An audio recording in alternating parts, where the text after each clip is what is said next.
성도 여러분, 안녕하세요. 오늘 함께 나눌 말씀은 마가복음 10장 1절부터 16절까지이며 제목은 모세의 율법은 어떻게 지켜야 하는가입니다. 인간은 하나님이 주신 본능 외에는 아무것도 알지 못하는 백지 상태로 태어나서 세상을 발견하며 살아갑니다. 그런 의미에서 인간의 삶을 발견의 과정이라고도 말할 수 있을 것입니다. 인간은 태어나서 가장 먼저 부모를 발견하고 그 부모로부터 느끼는 애정도 발견합니다. 성장하면서 세상과 소통하는 방법도 발견하고 이승과의 사랑도 발견합니다. 그리고 미래의 꿈도 발견합니다. 그러는 가운데 재화의 변화를 발견하여 그것에 집중하게 되면 사업가가 되고 학문의 매력을 발견하여 그것에 심취하게 되면 학자가 됩니다. 어떤 사람은 색깔이 주는 의미를 발견하여 화가가 되기도 하고 또 어떤 사람은 빗소리나 노을이 주는 의미 등을 발견하여 시인이 되기도 하는 것입니다. 그러므로 어찌 생각하면 인생의 성공 여부는 얼마나 핵심적인 발견을 이루어내는지에 달려있다고도 할 수 있습니다. 자, 그런데 그러한 발견을 통해서 우리가 사는 사회에는 통념이라는 것이 생겨납니다. 통념이란 일반 사회에 널리 퍼져 있는 생각인데 본질상 진노의 자식인 인간의 생각은 항상 올바른 길로만 가지 않습니다. 그래서 모든 사람이 다 옳다고 생각하는 것에도 새로운 발견이 필요할 때가 있습니다. 예수님 당시 유대 사회는 여인과 어린아이를 무시하는 것이 사회적 통념이었습니다. 오늘은 그 통념을 완전히 바꾸어 놓는 예수님의 교훈에 관한 말씀을 통하여 그리스도인들은 율법을 어떻게 지켜야 하는가라는 문제를 살펴보겠습니다. 마가복음은 1장부터 9장까지의 전반부와 10장부터 16장까지의 후반부로 나눌 수 있습니다. 전반부는 예수님이 세례 요한으로부터 세례를 받으신 후에 광야에서 시험을 받으시며 공생애를 준비하신 내용과 공생애를 시작하시면서 제자들을 택하시고 갈릴리에서 행하신 약 2년 6개월 동안의 사역하신 내용이 기록되어 있습니다. 그동안 예수님은 귀신을 쫓아내고 병든 자를 고치시며 오병이어로 수많은 무리를 먹이시는 등의 기적을 행하셨는데 그 신적인 능력으로 당신이 메시아이심의 증거를 세상에 드러내신 것입니다. 그리고 후반부는 예수님의 십자가 순환을 통한 인류 구속 사역의 성취를 증거하는 것에 초점이 맞추어져 있습니다. 오늘부터 살펴볼 10장은 후반부의 시작 부분으로서 예수님이 공생의 기간의 대부분을 보내셨던 갈릴리 지역을 완전히 떠나셔서 요단 동편의 베레아와 유대 지역에서 행하신 약 6개월 동안의 사역 내용을 기록하고 있습니다. 그 기간은 인류 구속 사역의 절정인 십자가를 지시기 위해 예루살렘에 입성하기 직전까지인데 그때 예수님의 행하신 일과 교훈은 그 당시 사람들의 사회적 통념을 완전히 바꾸어 놓았습니다. 오늘 본문은 그 중에서 바리새인들이 이혼 문제로 예수님을 시험한 사건과 어린아이에 대한 제자들의 행위를 꾸짖는 내용입니다. 1절을 함께 읽겠습니다. 예수께서 거기서 떠나 유대지경과 요단강 건너편으로 가시니 무리가 다시 모여들거늘 예수께서 다시 전례대로 가르치시더니 예수님은 공생의 대부분을 보내신 갈릴리를 떠나서 당신이 이 세상에 오신 궁극적인 목적인 십자가 대속 사역을 수행할 예루살렘으로 가시기 위해 요단강 동편의 베레아 지방으로 가셨습니다. 갈릴리 가버나움에서 예루살렘으로 가는 지름길은 사마리아를 거쳐가는 길입니다. 그런데 그 당시 유대인들은 사마리아가 종교적으로 부정하다고 여겨서 사마리아 땅을 밟지 않고 요단강을 건너 베레아로 우회하여 다녔습니다. 누가복음 9장을 보면 그럼에도 불구하고 예수님은 사마리아의 한 마을에 들어가셨는데 그들이 배척하여 베레아 길을 택하신 것입니다. 이것은 하나님의 복음이 베레아 지방 사람들에게 전해져서 그들의 잘못된 종교적인 통념을 허물고 그 영혼이 구원받을 수 있도록 하는 하나님의 섭리가 작용한 것이라고 볼 수 있습니다. 그곳에서 예수님은 사람들이 몰려들자 전례대로 그들을 가르치셨습니다. 여기서 전례로 번역된 헬라어는 익숙하다, 습관이 되어 있다는 뜻으로 과거에 무리를 가르치셨던 것처럼 변함없는 열정으로 가르치셨다는 말입니다. 그동안 예수님의 사역을 살펴보면 언제나 찾아오는 무리들을 목자 없는 양같이 불쌍히 여기시며 그들의 병도 고쳐주시고 그들의 영혼을 위하여 천국 복음을 가르치셨습니다. 그런데 지금 예수님은 십자가를 지시기 위해 예루살렘으로 가시는 길입니다. 곧 죽음을 맞이해야 하는 긴박한 순간에도 여전히 그 무리들을 내치지 않으시고 예전에 하시던 대로 그들을 가르치신 것입니다. 예수님의 이러한 모습은 우리 삶의 자세를 다시 한번 생각하게 합니다.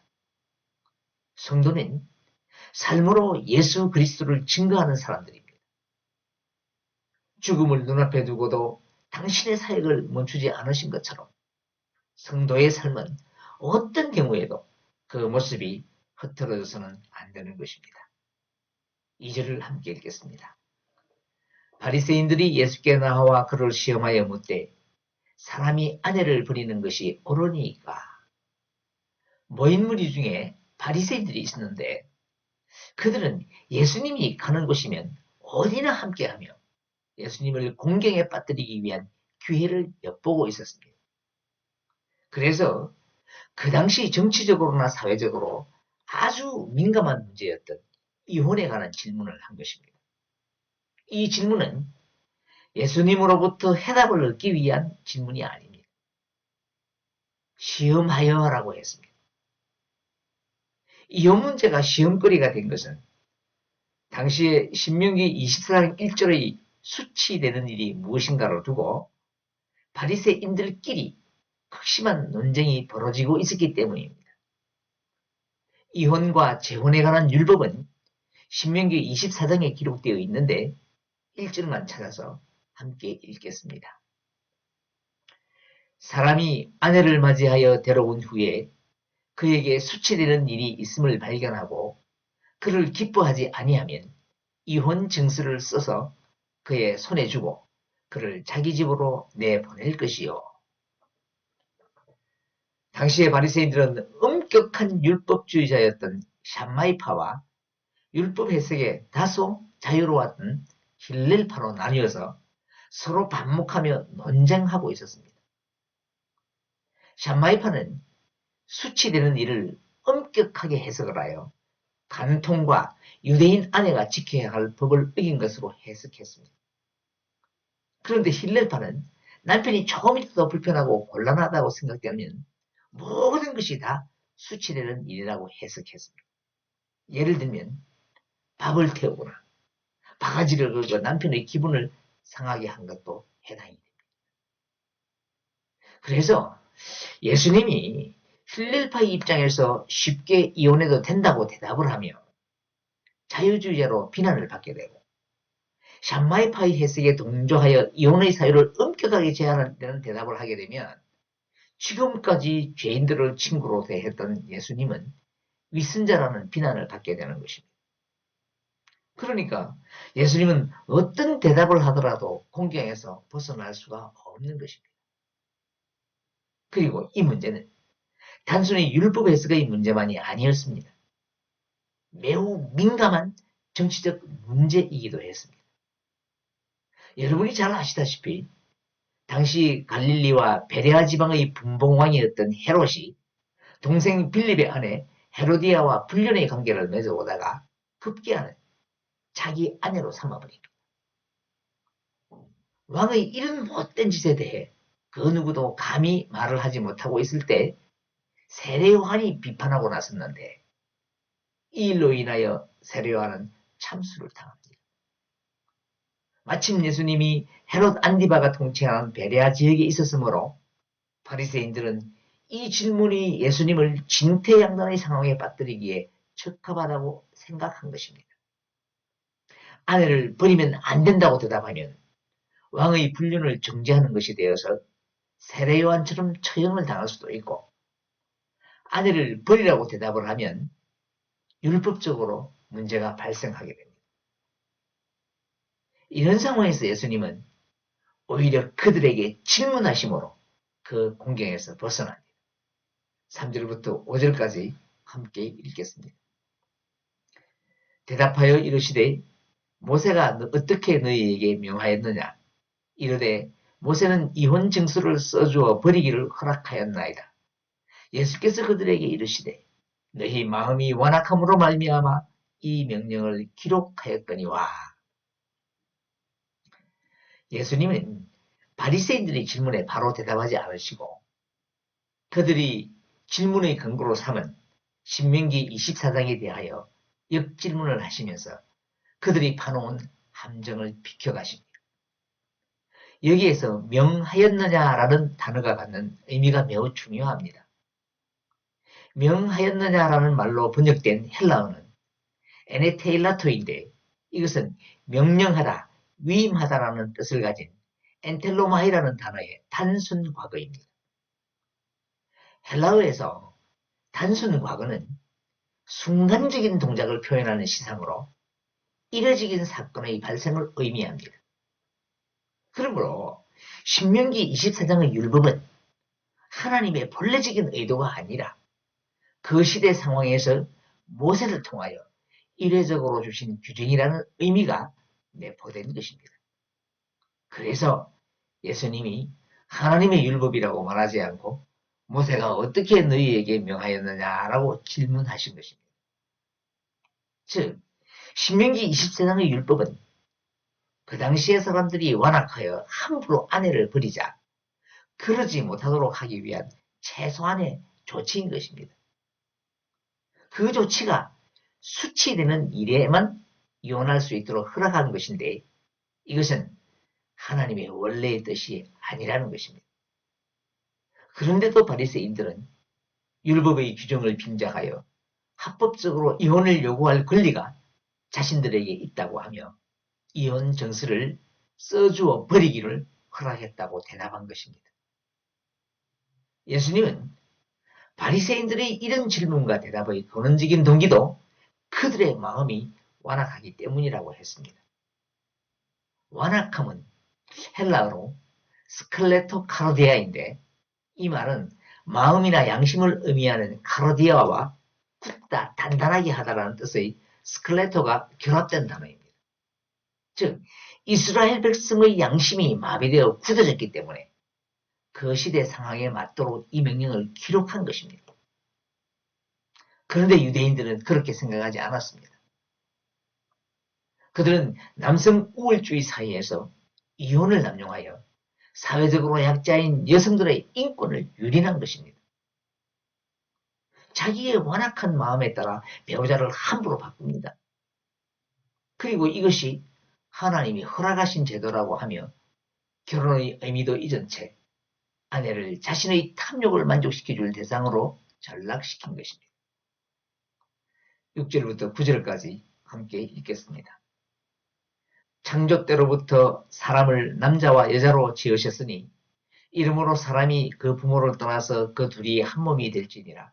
이러한즉 이제 둘이 아니요 한 몸이니 그러므로 하나님이 짝지어 주신 것을 사람이 나누지 못할지니라. 예수님은 창세기 1장 27절의 말씀을 인용하여 하나님의 창조 지서를 언급하시며 남자와 여자는 어느 한쪽에 종속된 존재가 아니라 동등한 입장에서 창조되었다는 사실과 창세기 2장 24절의 말씀을 인용하여 한 몸의 원리를 설명하신 것입니다. 하나님의 창조 질서에 의하면 남녀는 한 몸이 되어야 합니다. 그리고 한 번 한 몸이 되었으면 사람이 나눌 수 없는 것이 하나님이 계획하신 본래의 의도입니다. 그러니까 예수님의 답변은 어떤 경우에 이혼하느냐가 아니라 하나님이 제정하신 원래의 의도가 무엇인지 깊이 파악해야 한다는 것입니다. 하나님은 최초의 가정을 허락하실 때에 하와에게 여러 명의 남자 중에 하나를 선택하라고 하신 것이 아니라 오직 아담 한 사람만 허락하셨습니다. 아담에게도 마찬가지입니다. 여러 명의 여자 중에 한 사람이 아니라 아담의 갈비뼈 하나를 뽑아서 만든 하와 한 사람만 주셨습니다. 그때 아담은 이는 내 뼈 중에 뼈요 살 중에 살이라는 아주 멋진 프로포즈를 합니다. 결혼은 이런 프로포즈를 할 만큼 신중하게 결정해야 하는 것이며 이렇게 둘이 한 몸이 되는 것이 하나님이 계획하신 가정의 모습입니다. 그렇다고 예수님이 창세기 1장 27절과 2장 24절에서 규정한 하나님 본래의 결혼 규범인 한 몸의 원리와 모세가 이혼 증서를 써주어 버리기를 허락했다는 신명기 24장 중의 어느 한쪽을 폐기하신 것은 아닙니다.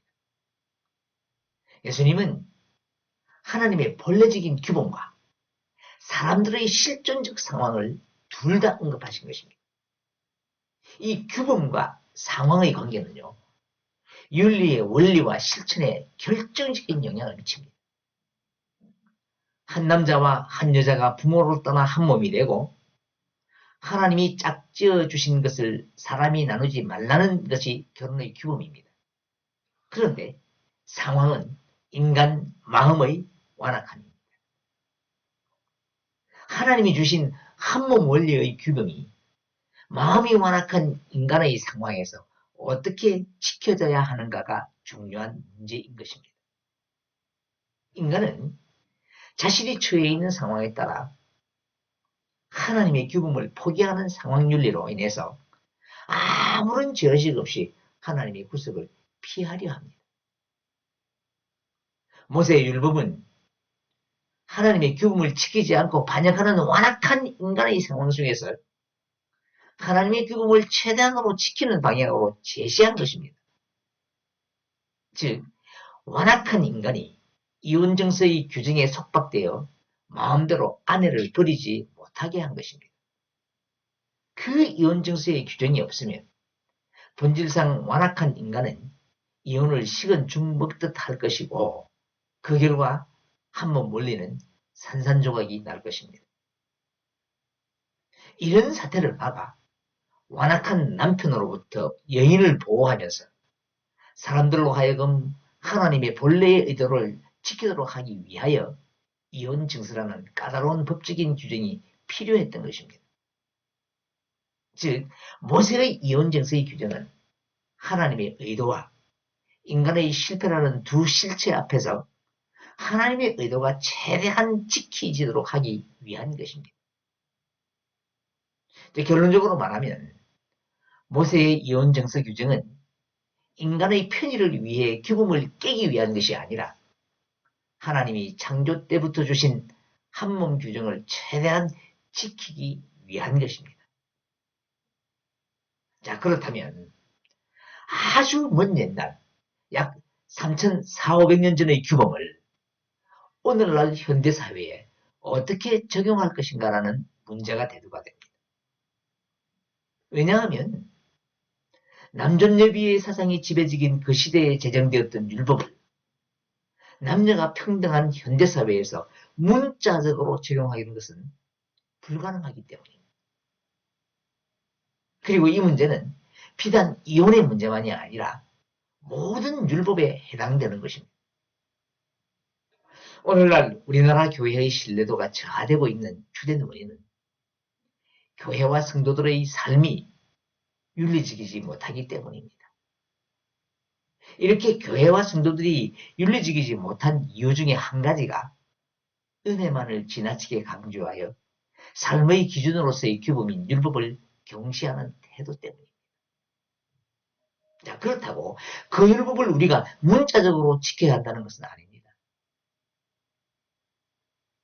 그러면 우리는 구약의 율법을 어떻게 적용해야 할까요? 결론부터 말씀을 드리면 모세의 율법을 지키되 그 형식적인 내용을 그대로 지키는 것이 아니라 그 율법의 실질적인 내용인 율법의 정신을 지키는 것입니다. 그것도 인간의 자연적 능력으로 지키는 것이 아니라 예수 그리스도를 믿음으로 하나님의 은혜와 성령의 능력에 의해서 지키는 것입니다. 현대사회에서 이혼을 결정하는 문제도 마찬가지입니다. 결혼 후에 나타나는 여러 가지 문제들, 예를 들면 현저한 성격의 차이라든가 아니면 하나님을 숨기는 문제 등으로 도저히 한 몸 원리를 이루어갈 수 없을 때에는 신명기 24장의 율법을 문자적으로 이행할 수도 없고 이행해도 안 됩니다. 그때는 오히려 이혼하여 존엄한 인격을 지켜내는 것이 그 율법의 정신을 지키는 것이 될 것입니다. 율법의 문제는 이 정도로 말씀을 드리고 더 구체적인 내용은 다음으로 미루겠습니다. 본문으로 돌아갑니다. 이혼에 관한 예수님의 8절 9절의 교훈은 바리새인들의 통념을 깨는 것이어서 예수님과 바리새인들의 갈등은 점점 증폭되어 결국 십자가 사건에서 그 절정을 이루게 됩니다. 10절부터 12절까지 함께 읽겠습니다. 집에서 제자들이 다시 이 일을 물으니 이르시되 누구든지 그 아내를 버리고 다른 데 장가드는 자는 본처에게 간음을 행하며 또 아내가 남편을 버리고 다른 데로 시집가면 간음을 행함이니라. 논쟁은 끝나고 모였던 사람들이 다 돌아간 후 제자들이 예수님께 다시 그 일을 물었습니다. 이것은 제자들마저도 바리새인들과 같은 그 당시 유대인들의 통념에 영향을 받고 있어서 그것을 부정하는 예수님의 말씀을 바로 이해하지 못했음을 보여줍니다. 제자들의 질문에 대하여 예수님은 이혼을 허락하느냐 아니냐 혹은 이혼 사유가 무엇인가에 대해 말씀하지 않으시고 간음에 대한 정의를 새롭게 하시며 그들의 완악한 마음의 변화를 요구한 것입니다. 본문에는 나타나지 않지만 예수님은 음행의 연고를 이혼 사유로 인정하셨습니다. 이것은 하나님의 본래적 규범을 최대한 지키기 위한 허용 조치인 것입니다. 결혼은 한 남자와 한 여자가 평생 상호 신의를 지켜야 한다는 전제하에 이루어진 것입니다. 음행은 그 상호 신의라는 기본 원리를 저버린 것이므로 이혼 사유로 허용된 것입니다. 하지만 이것은 어디까지나 허용이지 명령이 아닙니다. 음행이 있다고 할지라도 진정한 해결과 회복 그리고 당사자의 용서가 있다면 가정을 보존하는 것도 가능한 것입니다. 13절부터 16절까지 함께 읽겠습니다. 사람들이 예수께서 만져주심을 바라고 어린 아이들을 데리고 오매 제자들이 꾸짖거늘 예수께서 보시고 노하시어 이르시되 어린 아이들이 내게 오는 것을 용납하고 금하지 말라. 하나님의 나라가 이런 자의 것이니라. 내가 진실로 너희에게 이르노니 누구든지 하나님의 나라를 어린 아이와 같이 받들지 않는 자는 결단코 그곳에 들어가지 못하리라 하시고 그 어린 아이들을 안고 그들 위에 안수하시고 축복하시니라. 이혼 문제를 다루다가 갑자기 어린 아이를 용납하는 문제가 생뚱맞아 보입니다. 하지만 여자나 어린 아이는 그 당시 유대 사회의 일원으로 여기지 않을 만큼 매우 경시되었기 때문에 이 문제는 같은 맥락에서 이해되어야 합니다. 제자들은 얼마 전에 예수님으로부터 어린 아이에 대한 교훈을 교육받았습니다.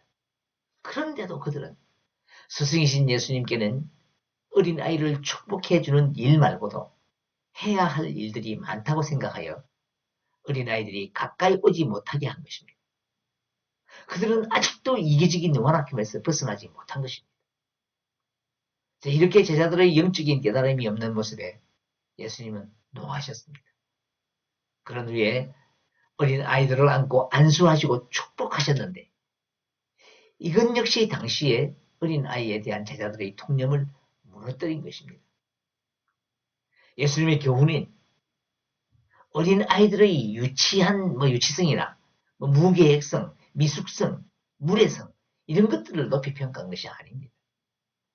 그들의 절대 의존성과 경허성을 높이 평가한 것입니다. 어린아이는 참된 제자의 특징을 소유하고 있습니다. 부모에 대한 겸손한 절대 의존이 어린아이의 특징인 것입니다. 어린아이는 하나님의 선물을 감사하게 받아들이고 그것으로 만족하는 자기 포기적 신뢰성을 가지고 있습니다. 여기에 주님의 축복이 있는 것입니다. 하나님은 하나님 나라의 시민이 될 수 있도록 인간들에게 은혜를 베풀어 초대하십니다. 이러한 하나님의 은혜로운 초대가 주어질 때 어린아이가 부모를 전적으로 신뢰하여 무조건 받아들이는 것처럼 적극적으로 그것을 취하는 자만이 하나님 나라를 받을 수 있다는 것입니다. 하나님 나라는 어린 아이처럼 겸손한 태도를 가지며 자신의 전적 무능함을 깨닫고 오직 하나님만을 의지하는 자만이 소유할 수 있는 것입니다. 이제 말씀을 맺겠습니다. 우리는 사회적 통념 속에 살아갑니다. 그러나 그 통념은 대부분 상황윤리적인 가치에서 인간의 이기적 욕구를 충족하려는 데 맞추어져 있습니다. 그런 가운데 성도는 사회적 통념에서 벗어나서 율법의 의미도 재발견하고 하나님의 절대적인 진리를 재발견해야 합니다. 그런 의미에서 재발견은 발견보다 더 중요한 것입니다. 우리의 사랑도 재발견해야 되고 가족도 날마다 새롭게 다시 발견해야 합니다. 그런 발견이 있는 오늘은 새로운 내일입니다. 오늘도 그 새로운 내일을 아름답게 열어가는 저와 여러분이기를 간절한 마음으로 소원합니다.